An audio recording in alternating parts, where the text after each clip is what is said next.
kirekire turasonza ibintu byose nakoraga birashira, ibintu byose amaduka umugabo byose asigagurisha aragenda, sigarana n'abantu twenye nta kintu kimwe dufite.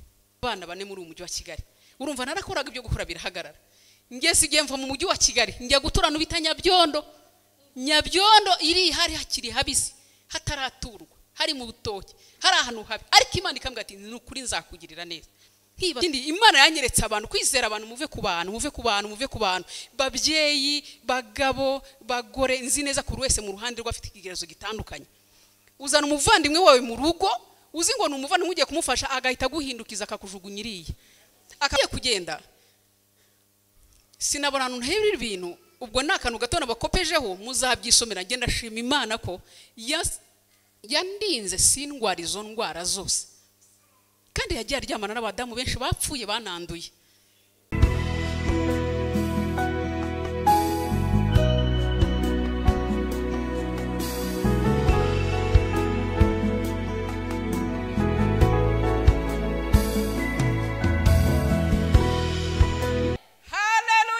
Hallelujah.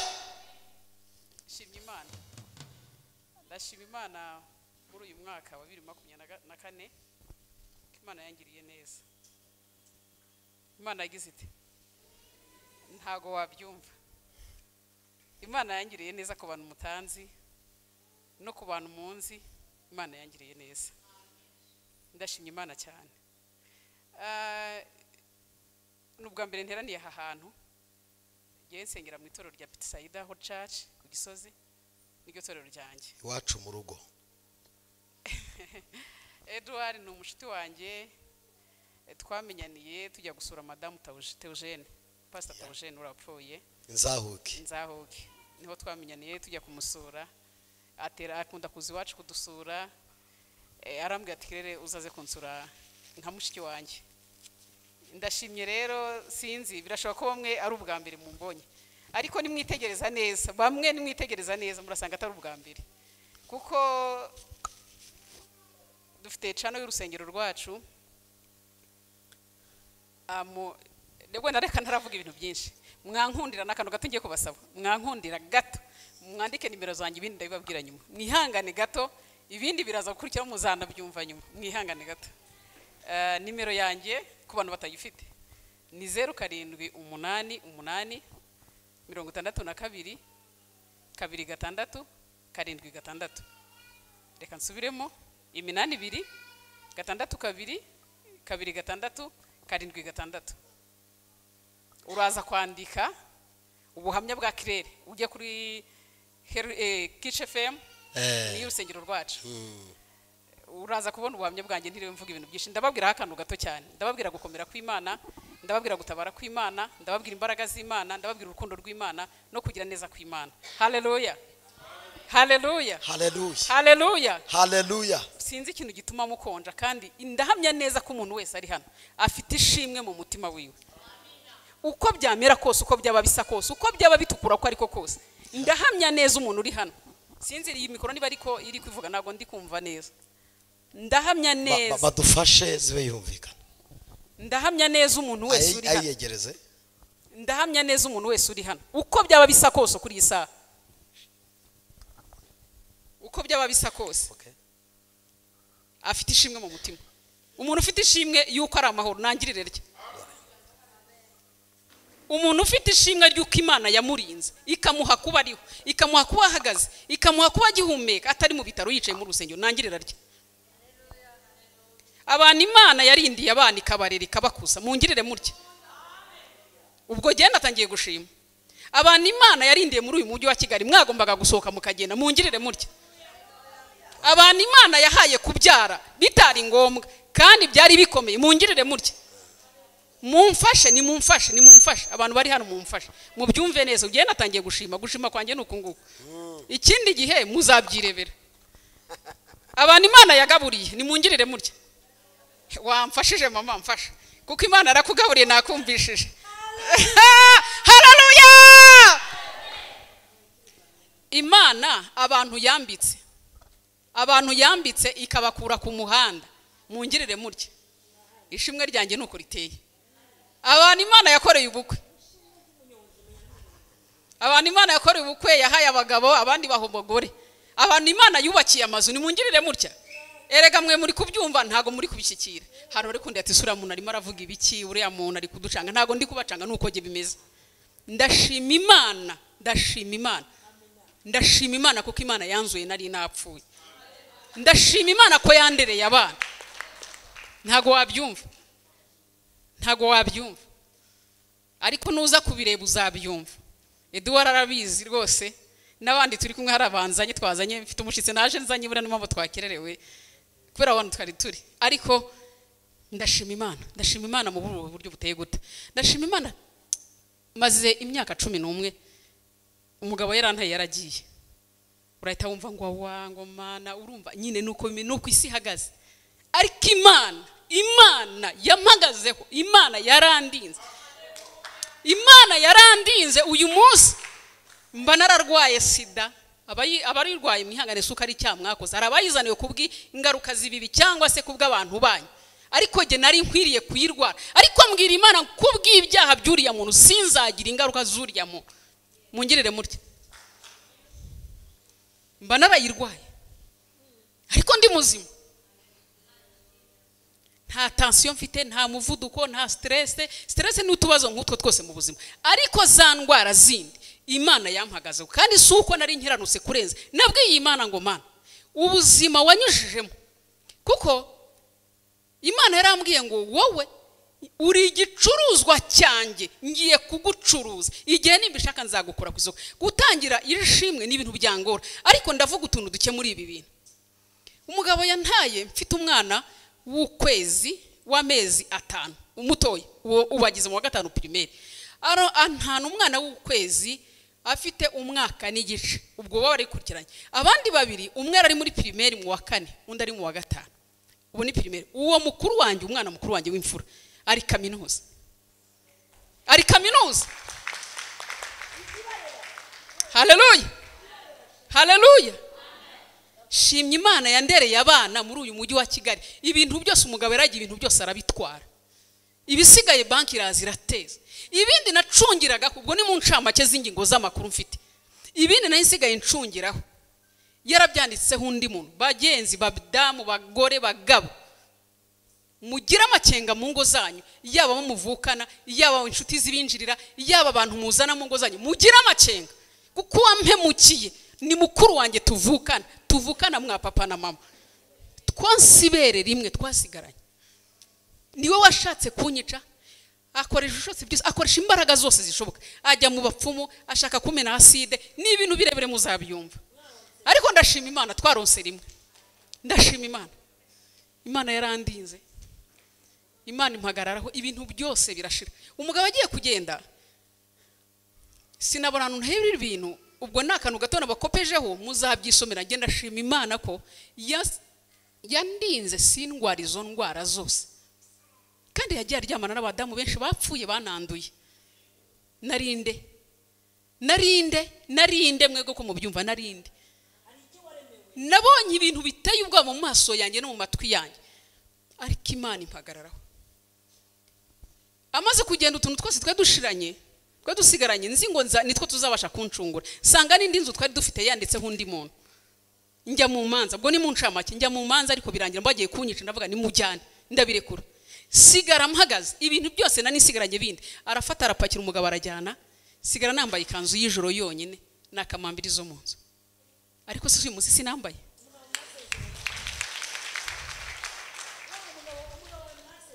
Twasezeranye. Twabyaranye abo bana bose. Ariko ndashima Yesu. Yatwaye ibintu byose. Ubwo ni mu ncamake mbabwiye ariko uyu mwaka 2023 Imana yarambwiye narose inzozi. Irambwira ngo 2023 nukuri nzakugarukaho. Nukuri Imana irira ati nzakugaruka mfite karina nanditse mu hano. Ariko nabonye ukuboko kw'Imana isumba byose. Nabonye gukomera kw'Imana. Reka mbabwire mwiringira Imana kuruta uko mwakiringira abantu. Mwiringira imbaraga z'Imana no gukomera kw'Imana. Ibibazo byose waca mu buzima bwose waca uko byasharira wowe guma ku mavu usenge. Guma ku mavu usenge. Winginga Imana. Sinzi ibibazo mufite. Sinzi bigeragezo muhagazemo. Suko nanjye ntabirimo ariko nabonye imbaraga z'Imana bizinyemeza yuko ngomba kuyikomeza kuyirindira. ndashima Imana rero 2023 Imana yarantabaye ica inzira mu buzima bwanjye. Urumva namaze igihe kirekire turasonza ibintu byose nakoraga birashira, ibintu byose amaduka umugabo byose asigagurisha aragenda, sigarana n'abantu twenye nta kintu kimwe dufite. Kubera izo imanza nzivaho ndabireka ibintu byose baratwara.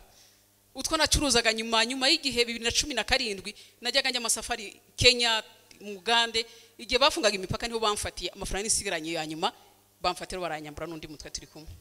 Ariko ngarura ubuzima ndi muzima. Icyo gihe nyuma y'iyo myaka rero urumva narasonje abana bane muri umujyi wa Kigali. Urumva narakoraga ibyo gukora birahagarara. Ngeze igihe mva mu mujyi wa Kigali njya gutura no bita Nyabyondo iri hari hakiri habisi hataraturwa, hari mu butoki, hari ahantu habi. Ariko Imana ikambwira ati n'ukuri nzakugirira neza. Nkibaza ngo Mana ni ikihe cyaha nakoze, ni ikihe nirekosa nagukoreye, irimbwire nza kugera igihe njya gusengerana ku musozi mbwira Imana ngo Mana nje kukubaza ikintu kimwe, niba hari icyaha naba naragukoreye basi kimbwire nyihane, ariko ngire imbabazi ugaburira abana banjye. Wowe wambika imfubyi, wowe ugaburira abantu ukabagura mituweli, humura uko byamera kose Imana ntijya yibagirwa imirimo y'abera. Mukorera Imana ibindi muyibihaririza irwariza. Narindi mu bihe nabwiye Imana ngo naragukore mu butunzi wampaye, ntabwo kanya nje kuvuga ubuhamya nje gushima. Imana yari yarampaye ibintu byose mu buryo bushofotika bugaragara, ariko nakoreye Imana. Nkambika imfubyi, nkubakira abapfakazi kuko yari yarampaye n'ukuri, yari yaramaye gutunga. Nari mfite amazu, nari mfite igipangu cyishuraga miliyoni n'igice ku kwezi.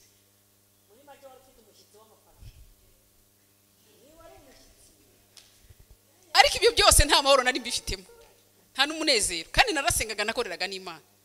Ariko mubitse Imana kuko mu minsi mibi mutaza aho Imana izabibukira. Mukorera Imana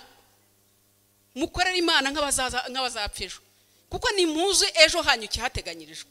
Uyu munsi ushobora kubona ibintu ari byiza, ubona ibintu ari umunyenga, witwara, uba mu mazu meza, ubona abantu bose bakuvuga, ariko ntuzi icyo ejo hakurindirije. Ntago mbifurije ibibi, ariko muteganye mukorera Imana kugira ngo nujya no mu gihe gikomeye Imana. Ndashima rero Imana uyu munsi ko Imana ahinduye amateka. Imana arahinduye. Haleluya! Imana ahinduye amateka. Twarasonze nge n'abana ndabafata tugenda Nyabyondo iriya, abana kwiga barahagarara, bayigaga mu mashuri meza birahagarara, no kwiga biranga, abakuru bava mu ishuri. Umukobwa ngerageze mu wa 4 segondere arahagarara, n'umusaza we barahagarara, bamara imyaka 2 nakwiga, ibintu byose byaranze. Imana idutungira ahantu, ureba ku rwibutso rwo Nyabyondo urahareba, hirya nyine ku rwibutso, igipangu cyari kiri ku rwibutso, nza nifatanye n'igipangu cy'urwibutso. Imana intuza ahantu hari umurima, muri icyo gipangu habagamo umurima imbere no haruguru. Uwo murima, haleluya, Imana igifukura isoko no mu gihe kitari ngombwa ukanywaho. Mu gihe cy'ubutayu Imana igibasha kumeza imboga. Nubwo numvishaka ijambo wavuze ngo harya ngo mwari ngo za mboga zirango zitwa gute? Zirura bazitwa gute? Hari imboga zirura zitwa isogi, nibyo ibintu nk'ibyo. Zira mboga nubwo muzita imboga zirimo n'umuti ariko Imana ratugaburiye. Twaraziriye, twamaze imyaka 2 ngishafi 3 turi Nyabyondo, turya imboga, tuziriye izo mboga. Imana ihindura ibintu byose. Ndashima Imana rero, igihe cyarageze Imana ikomeza kumbwira ibyo bintu ko Imana izahindura ubuzima, izahindura amateka, izongera ikanyambika, izongera igakora imirimo n'ibitangaza, abana bakiga horaga imbwira ibintu bikomeye cyane. Imana yarabikoze. Ntago nyiri Nyabyondo, nagarutse mu mujyi wa Kigali, nuyi Kigali nk'abandi bose, nagarutse ku itara. Haleluya. Kambazi Ngiye kubaza akantu gakomeye karemerera buri muntu wese, ariko muyangane. Agarutse wamubabarira? Namubabariye mu buzima bwanjye bwo gusukuko n'umukristo nsenga, ariko ntago nasubirana nawe. Agarutse ngo musubirane? Oya, ntago byashoboka. Ane gumugisha. Rwose mbivugiye ku ruhimbi rw'Imana, rwose pe ntago byashoboka. Yankoreye ibintu bibi cyane, yashatse kunyica inshuro 2 zose, namurokotse 2. Ubwo rero urumva uwo muntu kandi bwa mbere naramubabariye turasubirana itorero bigiramo uruhare tibabarira umuntu urumva agenda ari umudivantiste kera nabi nari umudivantiste ariko ibyo abadivantiste urumva baramubwira ati babarira umuntu musubirane twongera turasubirana dusubiranya ankorera akora double yakoze double kandi iyo double yankoreye ni nabwo Imana yampaye umugisha kurenza icyo kintu none we ankorera ubugome akoze double ariko kumubaragena naramubabariye nk'umukristo ariko ntago nasubirana nawe rwose kuko hari ibintu dukora tuvuga ngo turakomeza twihangane ariko ugomeza wishira mu rupfu kuko hari ibintu byinshi muzagenda mwumva ibiganiro byanjye aho ngaho ku buhamya bwanjye abantu benshi bagenda bwambaza ibibazo ati kuki ukomeza kwihanganira ibintu wihangane yari nk'ishuri Imana akomeza kunyuzamo ikomeza igira ngo inyigishe mbasha no gukura no gukomera kandi ikindi Imana yanyeretse abantu kwizera abantu muve ku bantu babyeyi bagabo bagore nzi neza kuri wese mu ruhande rw'afite ikigerezo gitandukanye uzana umuvandimwe wawe mu rugo uzi ngo ni umuvandimwe ugiye kumufasha agahita guhindukiza akakujugunyiriye akagushira akakugaburira amarozi akagutega imitego ejo ugasanga aryamanye n'umugabo umukuru wanjye bijyanye n'umugabo wanjye izi mbana n'umugabo twasezeranye nge ntabizi nkabimenya nkabirenzaho nkaworosa ngo ndi umukristo nkamumeza ngatwikira ariko byari bimviyemo impfu inshuro zigera ku 3 ariko uyu munsi nageze igenda avuga ngo Mana ibintu ndabirekuye ndumva ntashobora kumeza kwihanganira ibi bintu ndashima Yesu rero mwihanga reka tugaruka aho ngaho ibisigaye muzabimbaze n'impamvu nabahaye nimero zanjye ikigeretse kuri ibyo rero nshimye Imana ko iyo myaka 2023 Imana yantabaye yamvanye Nyabyondo binyuze mu eglise iwacu Imana ikoresha mu mabishop turasa tongera hura Imana ikora imirimo n'ibitangaza ndongera ngira ubuzima urumva gucuruza ntago nacuruza ko nta mafaranga nari ngifite ariko ko narize umwuga wo kudoda ubu ndi umutayeri ndadoda murabire ko nambaye neza murabibona ncuruza made in Rwanda nziza z'abagabo muzaze mu ntezi imbere nka mwene so nambika abagabo amakote murabireba Yesu yakoze imirimo ikomeye cyane nkorera inyarugenge hara muri 3 ku muryango 24 niho nkorera ndashima Imana rero denara amakote urampapa yambaye genda doda made in Rwanda nziza rwose ngira ibintu bitandukanye na bya bindi mwumva za made in Rwanda kandi si ukwivugisha neza si no kubigira Yesu yakoze ibintu birenze ibyo nababwira kandi nziko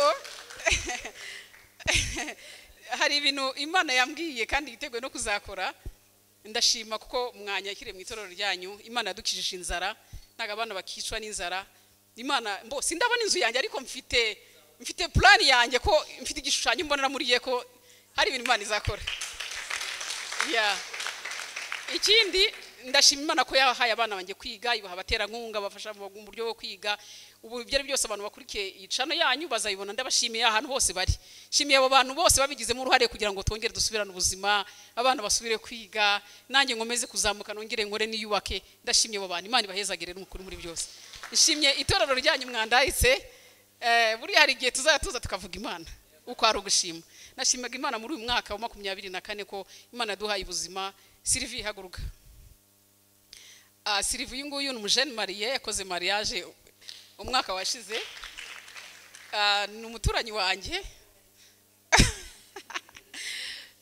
wanjye mufata nka murumuna wanjye mufata nk'umukobwa wanjye ni umwana mwiza tujye twishe tukavuga gukomera kw'Imana tukavuga imbaraga z'Imana tukavuga urukundo rw'Imana mu mutunga ibiganza Sylvie Imana impumugisha twaricaye kuri Noheli naka kantu ngiye gusorezaho mujye mugira abantu babakunda babitaho babatetesha uri kumva rwose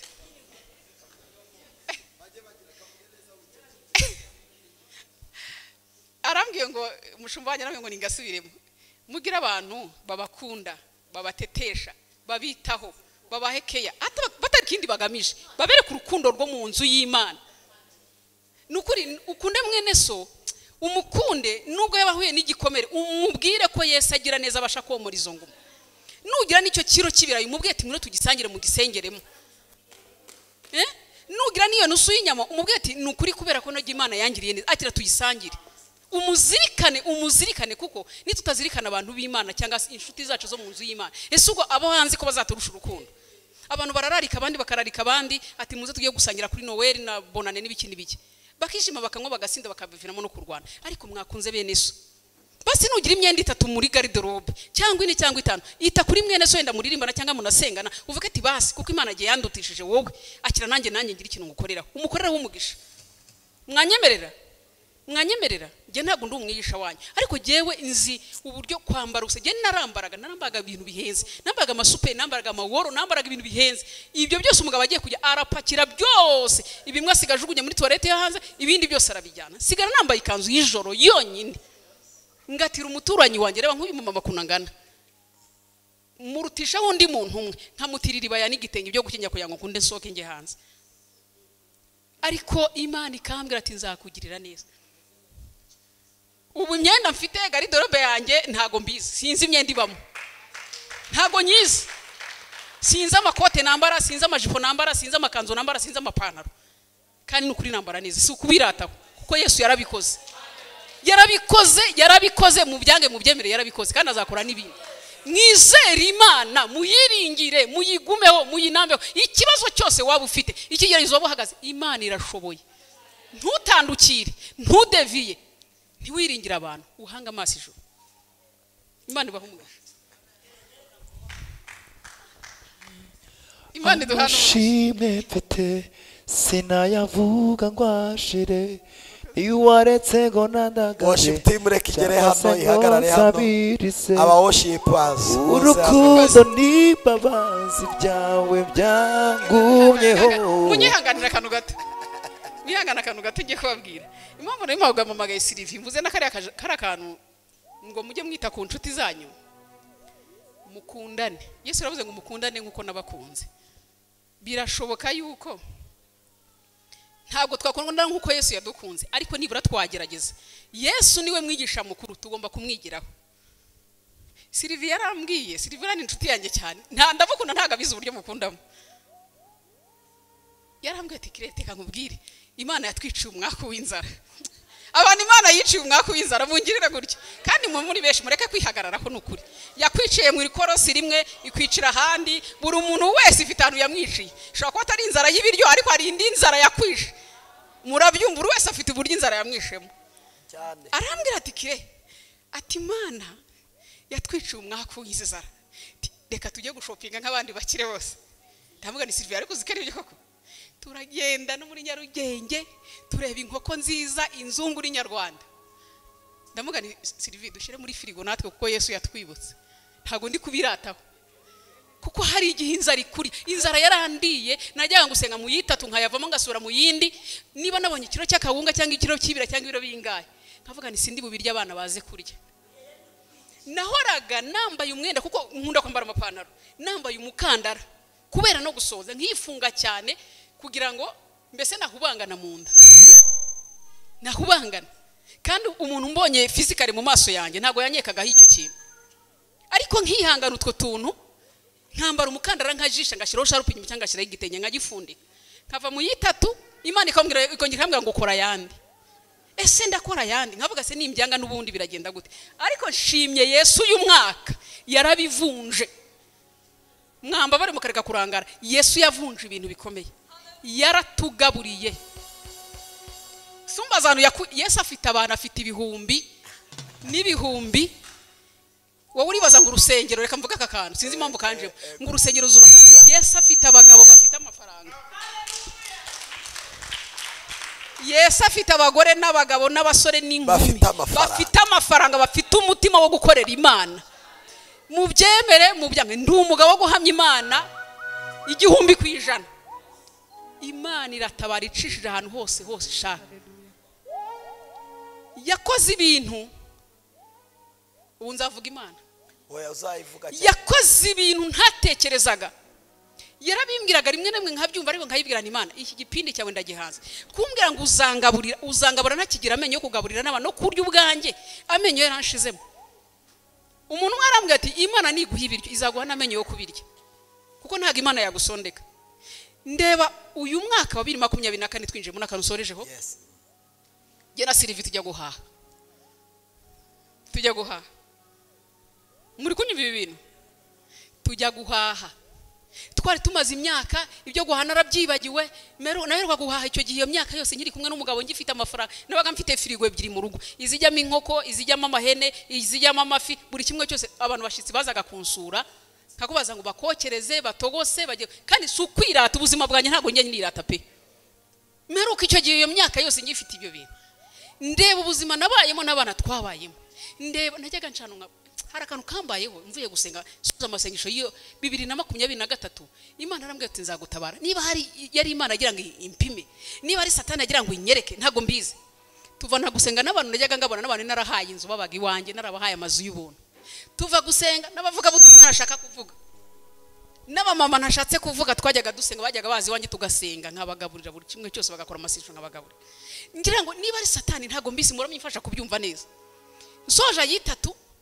nshonje hahandi urumva nani mazinge nararya nsoza nandi ntari burye nta n'ikintu mfite ibihumbi 2 ndi butahe Nyabyondo ndibaza aya mafaranga ndayategamo ndi kumwe n'undi mudamu umwe aya mafaranga se ndagura inshyushyu mwe ko numva ngiye gupfa ese ubu ndagerayo dukubitana nawo bantu ngisoka mu rusengero kandi rwose urusengero rwacu ruranzi nta hadakoyewe n'inyuguti ariko hari igihe kigera Imana ikabwira abantu ati mwese mwe mugiye hariya kugira ngo Imana nikora utazagira undi muntu ubyitirira uzaboneka n'imbara Imana yagutabaye dusohotse baduha lift nk'abantu bari basanzwe banzi nyine barambwa ati kirere rwose komera uracyari muri bwa butayu ntigo ati ariko humura nti baduha tugenda tugeze hara mu gakinjiro mu hari bakagisozi noneho umudamu umwe baza undi muntu twari turi kumwe muvuga butumwa w'inshuti yanjye naracumbye nari narahaye inzu mugiye yarakoze mariage nta no kuba afite yari umuvuga butumwa ngiye nkabafata nkamwe ngo nguhere inzu wiberemo kandi inzu y'amakaro utari bunyishuri